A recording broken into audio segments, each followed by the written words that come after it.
1, 2, 3, 4, 5, 6, 7, 8, 9, 10. Awesome. That's one. And numero dos. 1, 2, 3, 4, 5. Awesome.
right.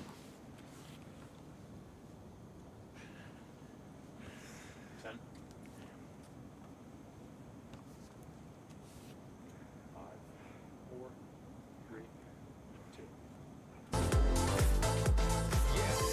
All right, it's Wednesday. It's 7:30, I should say, on this Wednesday night. That means it's time to find out if you like it or not. I'm producer Chris, and we are rolling out the red carpet tonight for some royalty. I'll tell you all about that coming up in just a second. First, though, I want to welcome in my virtual co-host. So, Jim, let's show them how to join the conversation. You guys know the drill by now. This is a streaming show.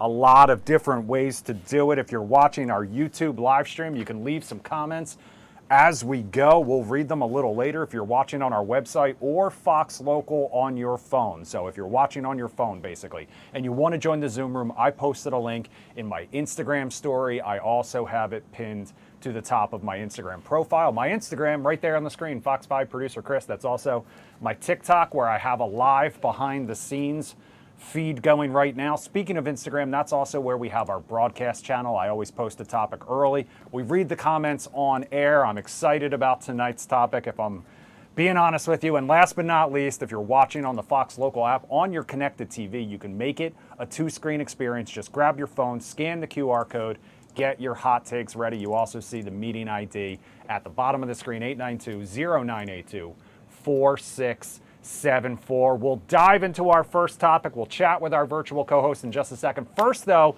making his Do You Like It or Not debut, I mentioned our royalty. Please welcome the Media Prince to the studio. Thank you so much for being here. Thank you for having me. It feels good to be here. I know, this is our first time doing the evening show together, but we go way back on Celebrity Dish and the Lion Lunch Hour. What do you tell the people who haven't seen you there before a little about yourself? So I am an entertainment journalist. I own themediaprince.com, a website focused on showcasing art of all facets.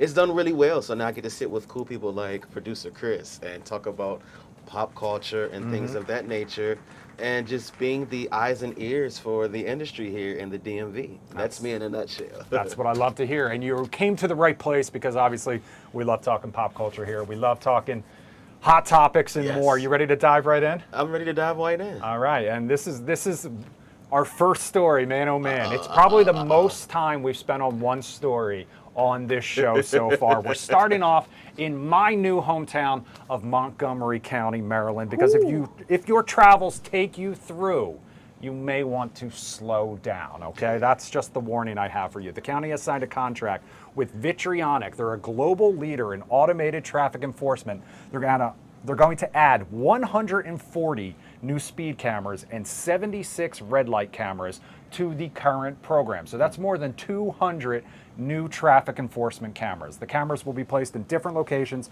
based on traffic safety data, emphasis on areas with the highest rates of speeding and injury-related collisions. Earlier today, Fox 5 hit the streets to find out if people like it or not. Take a listen. I think the speed cameras actually decrease a bit of safety, because they pretty much, when I'm biking, they brake, and then if they're taking a left or something, it's more likely for them to hit me, and they'll pay attention to the camera and not other people on the road. So I'm personally against it. There's two ways I can see this. One, there has been instances when I have seen some crazy incidents on the streets, just driving in my morning commute. I usually drive really early in the morning or sometime in the afternoon.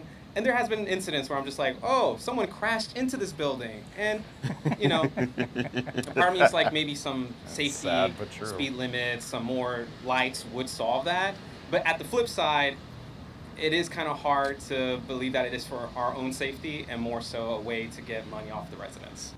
You know, as much as I like that cameras avoid having like cops and cars everywhere dragging us down, I also think that cameras have become a bit much, especially in some areas that it feels like the speed is just not compatible with the road. So I don't know where these decisions happen, but that sounds really terrifying for my pockets, yeah.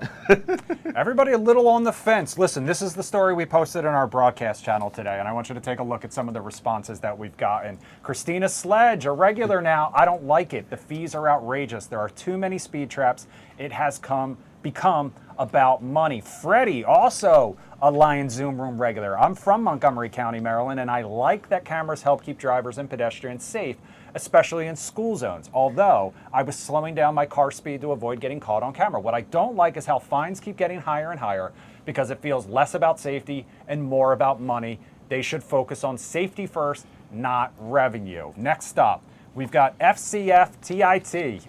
Helps reduce speeding, makes the county money at a minimal financial impact. What's not to like? Allison says, I don't like this. Some of the fees, $425. Outrageous. Daniel Chapman, no, I don't like it. We reached out to Fox 5's traffic anchor, you know her, Annie Mae, for a statement, and she said, quote, that's why I live in Virginia. Media Prints. More traffic cameras. Do you like it or not? I do not like it. I really think that Montgomery County is a hater for people who have cars, okay? Just ask us to walk at this point, because I'll tell you this. On my commute here, I pass not one, not two, not three, not four, but 6 cameras, all in a radius of about a block from each other. So they're like, if we can't catch you here, we're going to catch you at the next. Like, at this point, it's not about safety, because if I haven't sped up from here to this light, there's no way possible, because the lights aren't even in sync. So what do I need 6 cameras for? It's really about the dollar. And I'm on to you camera people too, because you send out those notices very late, so by the time it gets to us, the tickets have doubled. We see what you're doing, so just avoid Montgomery County if you can, or ride a bike, or get on the train. All right, that's one take. Melissa, I saw you nodding your head. Do you like this or not? Media Prince, let me tell you something. It's not only in Montgomery County, it's in PG County too. So I get pulled by people saying, oh my God, you're the girl that posts the speeding cameras on Instagram. Yes, I'm a snitch. I'm a snitch. Take a picture where you are, the amount of speed that you're supposed to be driving. Don't get caught. And still people come on my post on Instagram, real.raw.fitness, and they say, oh my God, I got a camera ticket from that picture and I still got it. And I'm like, I posted it for your awareness. So I don't know what's going on with people, but it is a cash cow. People are doing it. The county's doing it. Government is doing it to bring more money out of us. And I don't agree with it. And it's at every light. One is 30 miles per hour, then 35 miles per hour, then back to 30 miles per hour. So they really want to catch you. Hello, and my foot needs a break. I can't just keep hitting the brakes like this. Like, clutch, come on. the clutch needs a break. Allison in the Lion Zoom Room. Welcome back, Allison. We saw you said you don't like it. $425 in fees?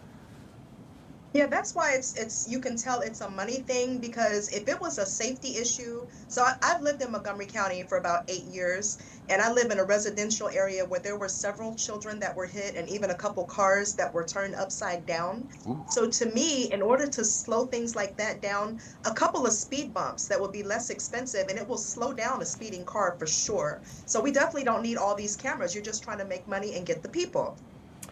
Chad in the Lion Zoom Room. Chad, you're in D.C., I believe, but this idea of these speed cameras, I mean, in D.C. you can't turn right on red anymore. So do you like this or not? Do you like these extra traffic enforcement measures? I'm actually in Montgomery County too. I live now in Chevy Chase. Oh, that's right. Montgomery, yeah, I'm in the Maryland side. But no, I live my life a quarter mile at a time. Attaboy. Fast and the Furious style. So I actually got rid of my car in 2019 because of this. So like, tickets, insurance, parking, done. I just live close to where I work. I walk or ride my bike. A+ living. Ooh, that's a smart guy right there. Freddie's from Montgomery County, Maryland as well. Freddie, is your mic on? Yes, it is. Can you hear me now? We can hear you. You don't like this either. You said the emphasis should be on safety, not on revenue.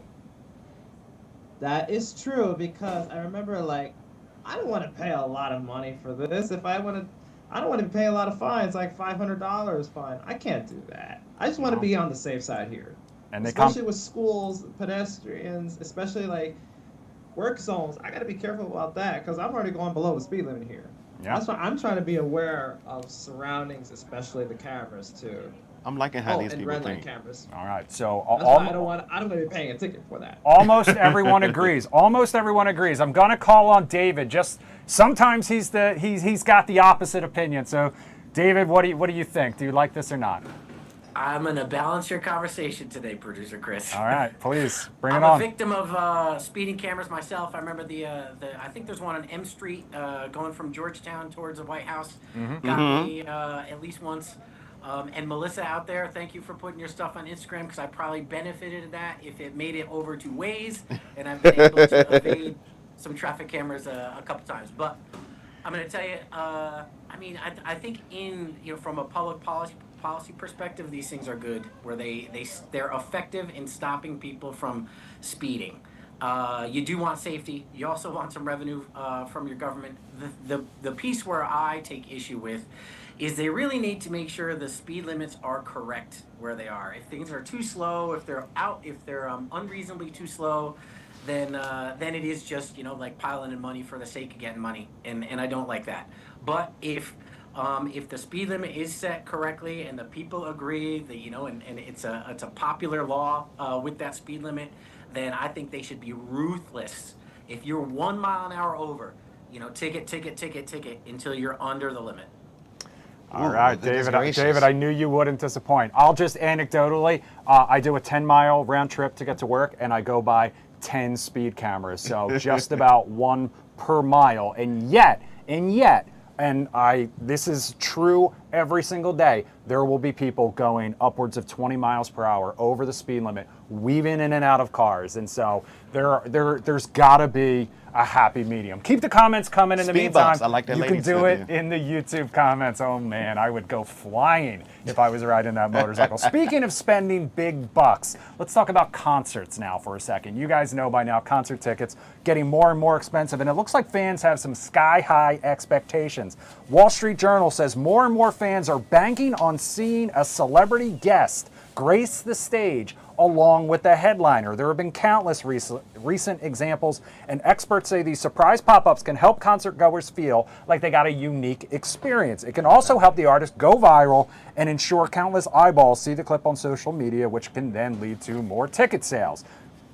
Good for everybody, right? Reddit full of wish lists of artists fans hope will make a cameo during certain shows. So media prints. The celebrity cameo trend. Do you like this or not? Look, I was at the Beyonce show, and all I heard about Don't was get me people, mad already, I because know, she but did- she people did were us dirty hoping here. and hoping for a celebrity guest or some sort of surprise guest. Does it ruin the show then if something doesn't happen?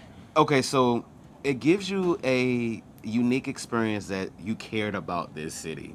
Because when she brought Destiny's Child out at Vegas, I just thought maybe you don't like your nation's capital because you didn't bring out anybody.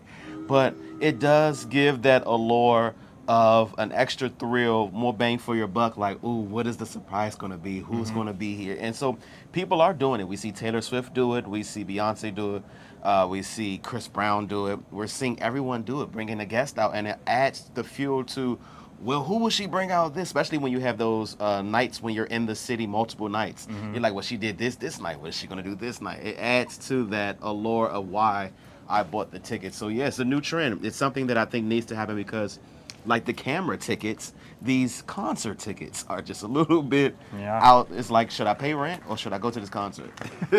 Yeah, I mean, the example you saw on that graphic was Olivia Rodrigo and the lead singer of The Cure. So, Allison, do you like this idea? I know you were at the Beyonce show too, and we did not get a surprise guest. So, but do you like this? Do you like, if it's a surprise cameo at every show on the tour, does it stop being a surprise at a certain point? I mean, to me, if there's no surprise, it's okay because I came to see who I bought the ticket for. But it's just the anticipation because it's like we always plan in our head. Like I was like, is Wale gonna be there? Like I thought for sure Shabuzi would have been there because he's from the DMV. I was hoping. So it just like we have an expectation, but I want to prepare to not be disappointed. But I think it does boost excitement when there's an extra guest. Deb, when you were out in Vegas at the Sphere seeing the Backstreet Boys, were there any surprise guests or cameos? Flavor Flav was there. He was in the audience, not that far from us. That was kind of fun. That's amazing. Did he get to perform with them or anything, or was he just so happened to be there? He just so happened to be there. Okay. Did he buy any drinks? I know he bought the people around him drinks. Lots of drinks. That's generous Flava Flav. All right, Tia, new face in the Lion Zoom room. Welcome to the show. Where are you watching from? I I am watching from Parkville, Maryland. Parkville, I've been on Maryland. before. All right. Actually, on your first day, I was there before. Welcome back. You know, I'll be honest It's a real with you. one. It's a day one. That first day was such a blur. I barely remember anything. But we're talking about these surprise guests at concerts. Do you like this trend or not? You know what? You are buying your ticket to go to the concert anyway. Whoever you get to see, that's a bonus. Just take it. It's an extra bonus in life. Just go with it. You don't know, anybody can show up. You know, literally anybody can show up. You just take it. It was just like, hey, I didn't pay for that. Just go with the flow. It's okay. It's really not that important. It's really not that serious. It's really not. Hashtag just be grateful. Exactly. Just be grateful. Be grateful. Exactly, that part. Just be exactly. grateful. Like, Just, hey, we were there. Just be, you get the last word on this topic. Talking about surprise cameos. Yeah, I like it because of the anticipation, and like I said, you don't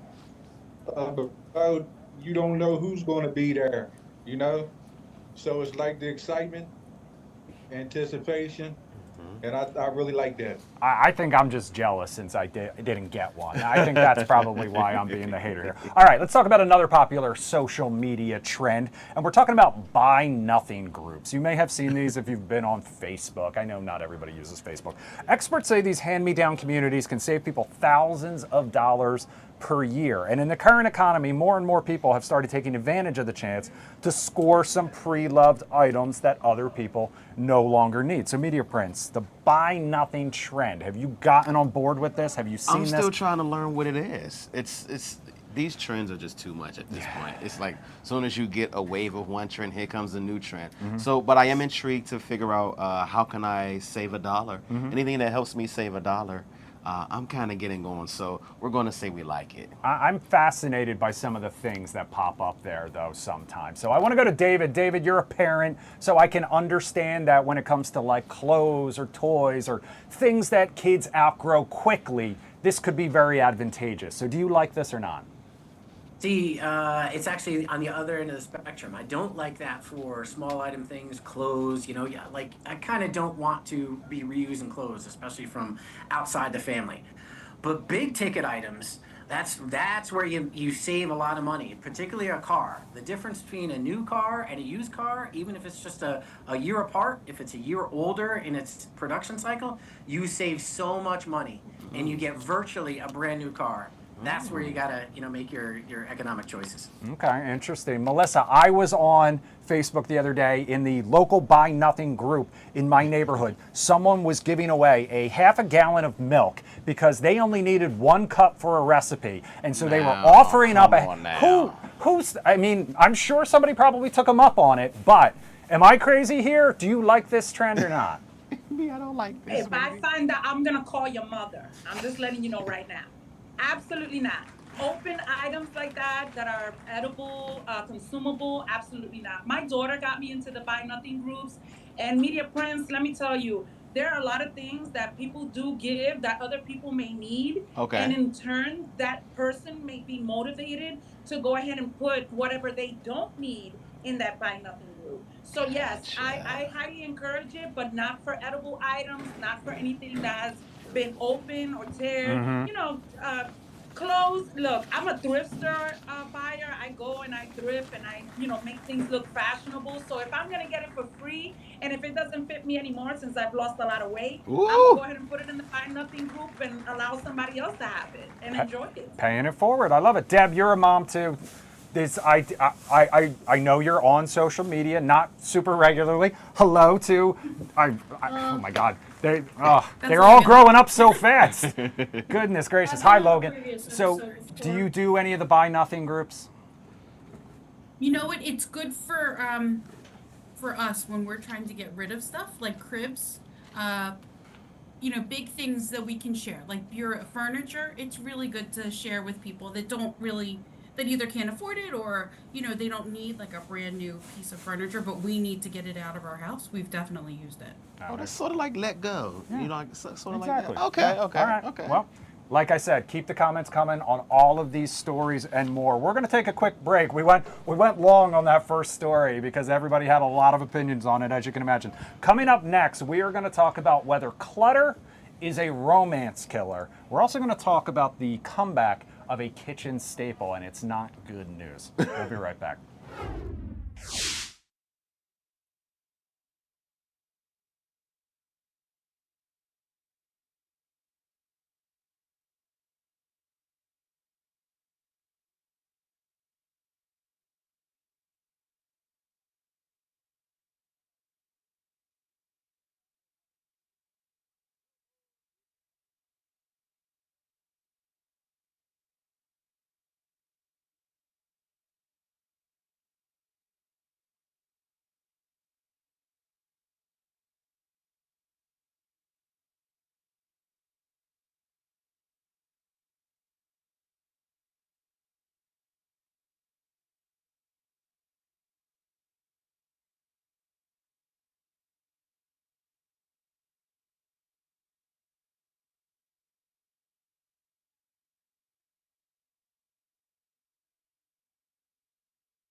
All right, welcome back to Do You Like It or Not on this Wednesday night, hanging out with the Media Prince. We'll get back to our stories and our virtual Zoom room and our co-host in just a second. First, though, I do want to check what you guys are talking about in the comments section on YouTube. Right now, let's see, we've got Laura who says, dislike the cameras just because these red light cameras are a ploy by private companies to make more money. Also, where is the revenue going? Is it all accounted for? Mighty Must says, no more traffic cameras, please. West Virginia Ben, usually traffic cameras are set high enough that if they are triggered well. Laura says, I dislike the, what is that? The cameo trend. Can people just not enjoy the artist they went to see? Yeah, I get it. I get it. Maybe deep down I'm just jealous. That's what I said. Laura also laughing at Shabuzi. We all kind of were hoping he would show up there. West Virginia Ben, my big thing was Rush. They don't do that. I remember seeing The Who just before COVID at Jiffy Lube in the rain. Usually I go because of the featured artist. If someone else is there, okay. If not, I get it. I mean, like I said, it's just jealousy. All right, let's dive back in tonight. We've been talking about money, ways to save it, ways to spend it, and we're gonna go into the kitchen and talk about another way people are saving money. And we're talking about a kitchen classic, Hamburger Helper. You may have had it growing up, you may still have it, but sales of the pantry staple have jumped about 15% so far this year. If you're not familiar, Hamburger Helper is known for being a budget-friendly way to stretch a pound of ground beef. It was first popularized 50 years ago, back in the 70s. And the company that makes it says today's market conditions are almost identical to when the product was first introduced. Research also shows products like canned tuna, beans, and sardines are selling well too. In this economy, the Media Prince bringing back Hamburger Helper. Do you like this or not? I love this. It never left for me. and for my shoppers, always go to these two places if you want a deal. Giant on Safeway, because you're guaranteed to get more bang for your buck. So you can either get 3 for a special or 4 for a special. And if it's a good day, 5 for a special. My favorite flavor is lasagna, so I am here for this whole Hamburger Helper crave. I didn't like hamburger growing up. Really? I never had I didn't have ground beef until I was like in my late 20s. Well, you could switch it up. It was something that my family had very, very frequently. I just didn't. So I'm intrigued. I would like to have it. I mean, but then again, we were also joking earlier. Isn't this just like, couldn't you just throw some spices, noodles, and some ground beef together? You and kinda really, really could. Call it a day. David, did you grow up on Hamburger Helper, and do you still have it? Let me tell you something, Chris. When I was in college, Hamburger Helper was my Sunday night treat that I would have myself to cap off the week. I mean, that sounds... Big Hamburger Helper fan. That sounds kind of... Yeah, disappointing. I mean, I guess there's an economic term for this. It's an inferior good, which means the more money people have, the more they spend on that particular, or the less money people have, the more they buy of cheaper items. Mm-hmm. Like, you know, so if they're saying Hamburger Helper sales are through the roof with a not so great economy, then it doesn't say much for Hamburger Helper. But I like it. I'll eat it. Give some to me. Exactly. Melissa, I see you shaking your head in the Zoom room. I'm sorry, but yes, I grew up on Hamburger Helper, but yeah, could you catch me eating it now? Absolutely not. High sodium, artificial flavoring, pasta. Come on, I look good. That's right. That's right. I'm not going back to that. But you know, you might want to have a good big back day where you just reminisce and get you a good plate. He's just meeting you for the first time, Melissa. We know. She said, I've been in the gym. It's a no for me. All right, next up, let's talk about the new survey revealing the messy truth about living with a messy partner. Data collected by the Storage Center finds more than a third of Americans admit a partner's clutter has made them less attractive. 61% say it's a source of constant arguing.